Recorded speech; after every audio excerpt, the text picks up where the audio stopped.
yari imibonano ikomeye cyane, imibonano aho abo bashitsi babonanye na nyine mukuru w'igihugu kugira ngo baganire ku bijanye n'imigambi ikomeye leta y'u Burundi iriko iratunganya, ariko kugira ngo abo nabo nyene bashobore kugira ico bafashije kugira ngo iyo migambi leta y'u Burundi yishikeko. Ivyo bashoboye kuganira cyane ni biduhanze nk'igihugu cy'u Burundi, aho Uburundi buri mu nzira nziza y'iterambere, mugabo ugaca usanga hariho ibiriko biratubuza gushika ku ivyo bintu. Tuvuge nko mu burimyi n'ubworozi, murabona ko hariho ikintu cyo kwimbura, hanyuma umuntu akaba yohingura ivyimbuwe, mugabo ugasanga amafaranga yo kugira ngo ibikoresho biboneke ugasanga ntabonetse kuko bigurwa muri ya mafaranga mvamahanga. Ivyo ni bimwe. Ibindi navyo ugasanga hariho byo byo kugwanya bakaboko, ugasanga biragoye kubera ko bikoreshwa ubuhinga bwa none, ibi bakunda kwita muri rw'ifaransa digitalisation. Hariho imigambi ikomeye leta ishaka gukora kugira ngo ivyo bishikeko, bikabisaba rero amafaranga.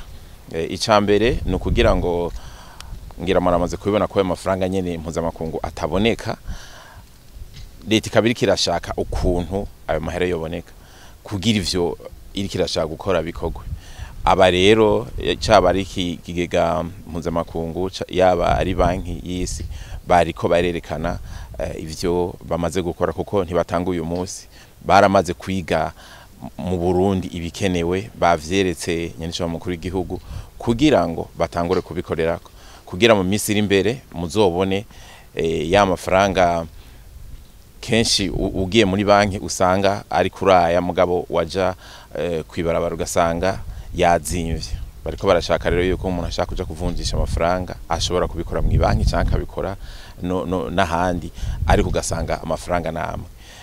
Ibindi no kugira ngo leta ishobore kuba yogurana amafaranga aboneka kuri iyo migambi nyene komakomeye.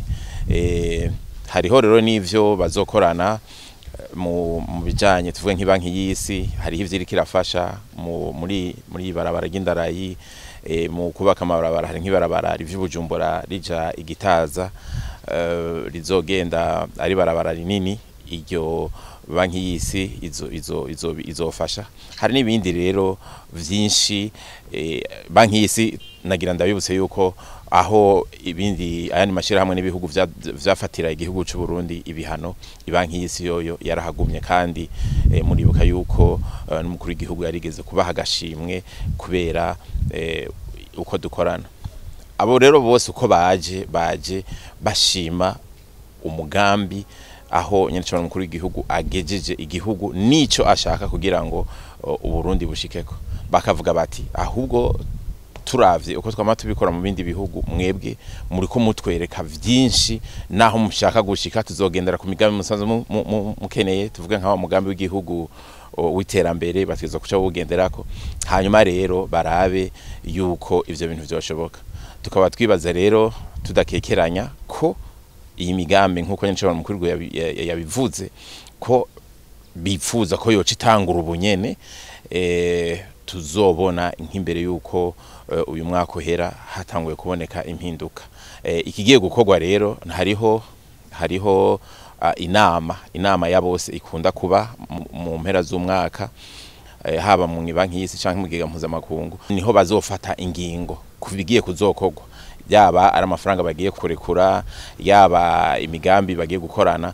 Ariko tukaba twababwira yuko ngaha mu Burundi amakipe yabo arahari, hariho abantu bakorana na leta y'u Burundi cyane babishishije mu banki y'igihugu no bushikiranganje bw'ubutunzi.